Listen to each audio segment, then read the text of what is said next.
Number 7 should be an easy question for you because this is asking you what the definition of an odd function is, and you really need to memorize the definition of an odd function and the definition of an even function. And if you know that, this question is literally going to take you 5 seconds to do and move on. But I'll explain how you can kind of help yourself remember if you don't remember those definitions.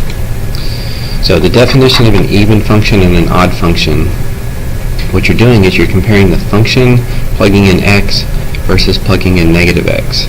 So these may be equal and they may not be equal. So what I do, or what I ask my students to do, is to think of an even function that they have memorized, and if I take suggestions, they almost always throw out y equals x squared. It's an easy even function to memorize. And so we can compare. If I plug in a positive number like 2, what do I get? And how does that compare if I plug in the opposite of that, negative 2? So on an even function, whether you plug in a positive x or a negative x, they end up being the same. So this specific example, I see that I get 4 both times. So that is the definition of an even function. Not what they're asking about though. They asked about the definition of an odd function. So a good odd function to memorize is y equals x cubed.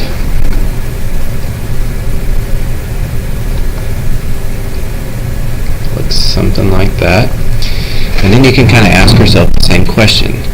If I plug in 2, I get 8.